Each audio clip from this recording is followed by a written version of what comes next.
అదే ఇళ్ళ పట్టాలు ఇచ్చారు, అమ్మఒడి వచ్చాయి అందరికీ, బాగా చేస్తున్నారు. ఇంకా చెయ్యాలని కోరుకుంటున్నా.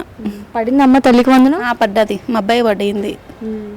మరి చంద్రబాబు నాయుడు గారు చెప్పినట్టే మరి మాట మీద నిలబడి చేసి చూపించారా? నిలబెట్టుకున్నారు, అన్నమాట నిలబెట్టుకుంటున్నారు. ఇంకా చెయ్యాలి, ఇంకా కొన్ని ఉన్నాయి కదా చేయాల్సిన, అవి కూడా చేస్తే.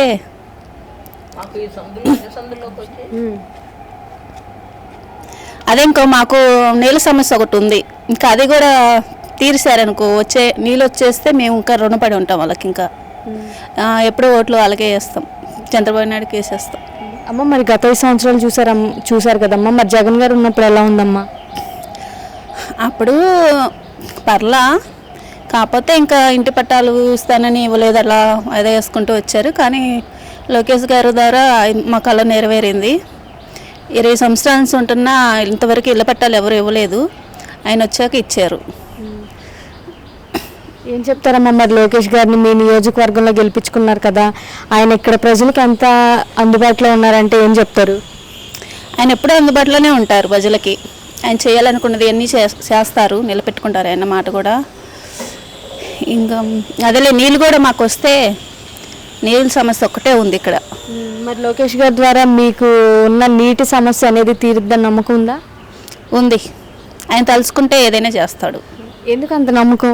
అంటే ఆయన చెప్పిందల్లా చేస్తాడు కాబట్టి చేయాలనే చూస్తాడు, ఎక్కువ జనాలకి మంచి జరగాలని కోరుకుంటాడు, చేస్తాడని నమ్మకం మాకు గట్టిగా.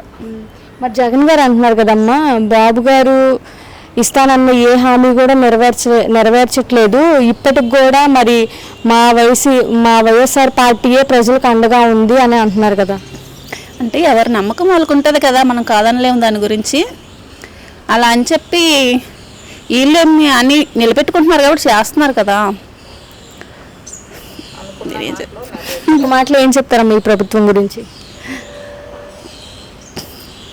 ఒక మాటలో చెప్పాలంటే వాళ్ళు అనుకున్నట్టు అన్నీ చేస్తున్నారు, ఇంకా చెయ్యాలని కోరుకుంటున్నాను. రాబోయే రోజుల్లో మరి ఈ ప్రభుత్వం ద్వారా మన ఏపీకి మంచి డెవలప్మెంట్ కనపడిద్ది అంటారా? కనపడిద్ది, చేస్తారు కూడా. అమరావతి ఎలా ఉండబోతుంది అనుకుంటున్నారు? బాగా ఉంటుంది, బాగా డెవలప్ చేస్తారు, బాగా ఉంటుంది, జనాలకి మంచి భవిష్యత్తు ఉంటుంది కాబట్టి పర్లా. అమ్మ మరి 5 రూపాయల అన్న క్యాంటీన్ మీద మీ అభిప్రాయం ఏంటమ్మా? ఎక్కువ డబ్బులు పెట్టి తినలేని వాళ్ళు ఉంటారు కదా, వాళ్ళకి కొంచెం 5 రూపాయలతో కడుపు నిండా అన్నం తింటున్నారు కాబట్టి వాళ్ళకి కొంచెం అదిలే అండగా ఉన్నట్టే.